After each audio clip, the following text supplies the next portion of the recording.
Hello friends, आज की इस वीडियो में हम डिस्कस करेंगे कक्षा 12 का बहुत ही महत्वपूर्ण प्रश्न जो कि भौतिक विज्ञान से लिया गया है। जांच द्वारा सुनिश्चित कीजिए कि K E square upon G M E into M P एक विमाहीन है।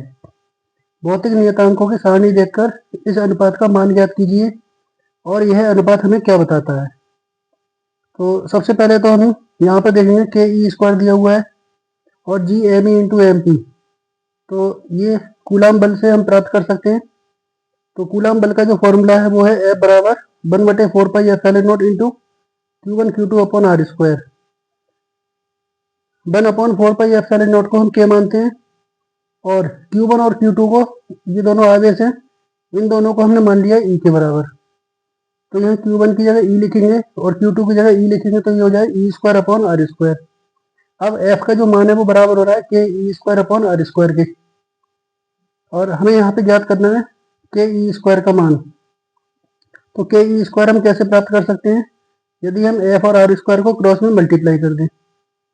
अब यहाँ पर के ई स्क्वायर की विमा, के ई स्क्वायर की हमें विमा निकालनी है, तो हमें सबसे पहले एफ की विमा निकालनी होगी और आर की विमा निकालनी होगी। एफ की विमा होती है M L T minus two. इसी तरह से जो आर लिखा हुआ है इसकी विमा होगी एल स्क्वायर। तो जब हम इसे हल करेंगे एम एल की पावर 3, क्योंकि एल की पावर यहाँ पर एक दी हुई है और यहाँ पे 2 पावर दी हुई है, टोटल 3 पावर हो गई, और यहाँ पे t-2, ये हमने के ई स्क्वायर की विमा निकाल दी। इसी तरह से G M E into M P, हमें इसकी विमा निकालनी है। तो ये होता है गुरुत्वाकर्षण बल। गुरुत्वाकर्षण बल का जो फॉर्मूला है, यहाँ पर इलेक्ट्रॉन और प्रोटॉन दिए हुए हैं, ई और पी से दिखाया गया है। तो सबसे पहले हमें यहाँ पे गुरुत्वाकर्षण बल का फॉर्मूला लिखना है एफ जी, ग्रेविटेशनल फोर्स। ये बराबर होता है G M E into M P upon R square. अब हमें इस क्वेश्चन के अकॉर्डिंग वैल्यू निकालनी है G M E into M P की। तो यहाँ पर हम लिखेंगे G M E into M P, तो ये बराबर हो जाएगा F G into R square. यहाँ एफ क्या चीज़ है? गुरुत्वाकर्षण बल, जिसकी विमा होती है, बल कोई सा भी हो सबकी विमा वही रहेगी, M L T minus two. इसी तरह से आर, यहाँ पे दूरी दी हुई है, दोनों दोनों यहाँ पे इलेक्ट्रॉन प्रोटॉन के बीच की दूरी दी है, तो दूरी को हम लिखते हैं एल से, और स्क्वायर है तो यहाँ पे 2 आ जाएगा। अब यहाँ पर हल करेंगे तो एम एल 3 इंटू t-2, दोनों बलों की विमा समान आई है, तो यहाँ पर हम ये कह सकते हैं K E square upon G M E into M P. K E square की जो विमा आई थी वो आई थी एम एल 3 t-2। इसी तरह से एम एल 3 t-2, दोनों की विमा सेम आई थी, तो यहाँ पर जब इन्हें कैंसिल करेंगे तो आएगा एक। एक का मतलब हुआ एम जीरो, एल जीरो और टी जीरो। तो ये कैसी राशि है? विमाहीन राशि है। यहाँ तक क्लियर हो गया। अब इसके बाद कह रहे हैं कि यह अनुपात हमें क्या बताता है।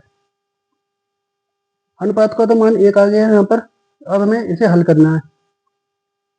K E square G M E into M P, तो यहाँ पर के हमने किसे माना था? 1/4 पाई एप्सिलॉन नॉट को। इसका मान होता है 9 गुणा 10⁹9। इसी तरह से ई लिखा हुआ है, ई का मतलब होता है इलेक्ट्रॉन पर आवेश, 1.6 गुणा 10⁻−19, और यहाँ पे 2 पावर दी हुई है, इसका मतलब होगा यहाँ स्क्वायर लिखेंगे हम।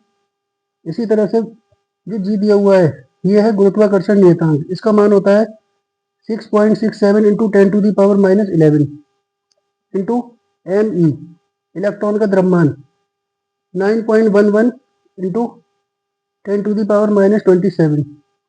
इसी तरह से प्रोटॉन का जो द्रव्यमान है 1.67 इंटू 10⁻27। जब हम इसे पूरे को हल करेंगे तो इसका आंसर लगभग में आ जाएगा 2.3 गुणा 10⁻39। हल करने पर तो इससे क्या सिद्ध होता है कि ई स्क्वायर ये क्या चीज है? कूलाम बल। कूलाम बल जिसे हम कह सकते हैं इलेक्ट्रिक फोर्स इलेक्ट्रिक फोर्स ये कितना होता है ग्रेविटेशनल फोर्स का 10 की पावर 39 गुना। तो दोस्तों आपको वीडियो कैसी लगी कमेंट में जरूर बताएं। धन्यवाद।